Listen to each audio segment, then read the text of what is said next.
Ketika Anda menyampaikan kekesalan, kritik, masukan, atau apapun itu, harus disertai dengan solusi. Yang penting adalah solusi ini adalah sesuatu yang bisa membuat jadi lebih baik. Sesuatu yang bisa membuat keadaan lebih baik daripada sebelumnya. Anda bisa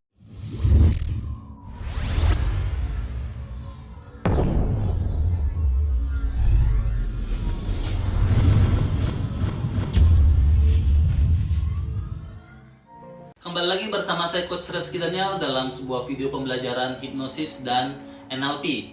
Dalam video kali ini kita akan berbicara tentang bagaimana sih cara menyampaikan rasa kesal ataupun kritikan ataupun sesuatu yang mungkin jadi unek-unek Anda terhadap seseorang. Ya. Ketika Anda memiliki suatu kesalahan kepada orang lain, bisa jadi ini susah tertahan. Jadi Anda perlu untuk menyampaikannya, perlu untuk melampiaskan, bahkan kalau perlu menyampaikan langsung kepada orang tersebut. Nah, cuman masalahnya adalah sering sekali orang melakukannya dengan cara yang salah. Ujung-ujungnya apa? Ujung-ujungnya bukan hal yang menjadi perbaikan yang terjadi ataupun Anda menjadi keadaan lebih damai. Yang terjadi justru sebaliknya. Anda akan merusak hubungan yang harusnya sudah baik, ujung-ujungnya menjadi makin bermasalah, makin berantem, ujung-ujungnya Anda tidak mendapatkan apa-apa. Harusnya lebih baik malah menjadi tidak baik. Oke, dalam video ini saya berikan tips sederhana bagaimana caranya agar Anda bisa memberikan kekesalan atau menyampaikan rasa kecewa ataupun kritik atau apapun lah itu ya. Yang saya bagikan ada 3 tips ya. Tips yang pertama adalah Anda lakukan secara 4 mata. Ini penting sekali. Sering sekali orang menyampaikan kekesalannya di depan banyak orang, di depan publik. Padahal sebenarnya Anda tahu bahwa kesalahan ini sebenarnya harus ditujukan pada orang tersebut. Efek sampingnya apa? Ketika kita menyampaikannya di depan banyak orang, yang terjadi adalah Anda justru mempermalukan orang tersebut. Ujung-ujungnya apa? Orang tersebut bukannya menjadi menerima masukan Anda, meskipun ya kritik Anda ataupun kekesalan Anda bisa jadi sebabkan memang salah orang tersebut. Tetapi karena Anda menyampaikannya di depan forum, depan publik, depan banyak orang, dia akan denial, akan defense terhadap apa yang Anda sampaikan. Ujung-ujungnya apa? Dia pun bisa jadi akan membalas hal yang sama. Bisa jadi dia akan menyampaikan juga kekesalan dia kepada Anda di depan publik. Ujung-ujungnya apa? Tidak ada solusi ataupun perdamaian di sini ya. Jadi pastikan sampaikan aja secara 4 mata. Ambil waktu, ajak ketemuan, ngobrol baik-baik, lakukan secara 4 mata.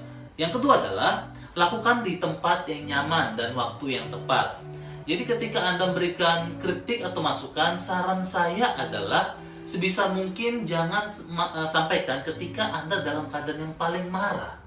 Kenapa saya katakan seperti itu? Ketika Anda sampaikan ketika situasi Anda lagi marah, lagi kesel, apapun yang Anda sampaikan itu semuanya tidak akan terfilter oleh Anda. Ujung-ujungnya apa?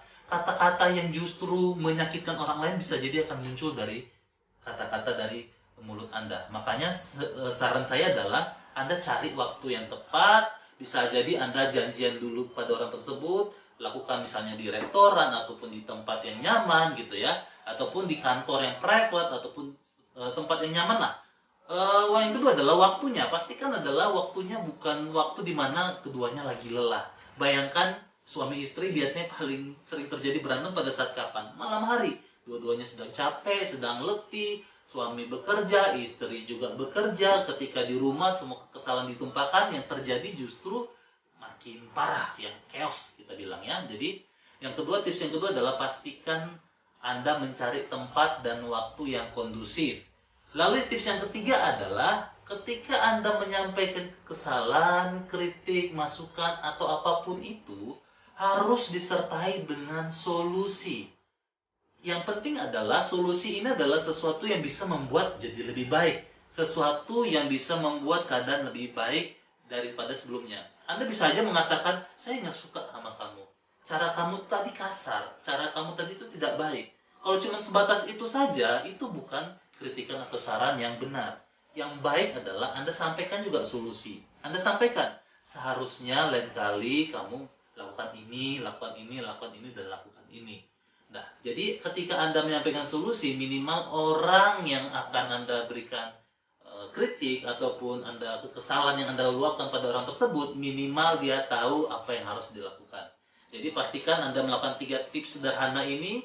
Yang pertama adalah sampaikan secara empat mata, jangan di depan umum, jangan depan publik.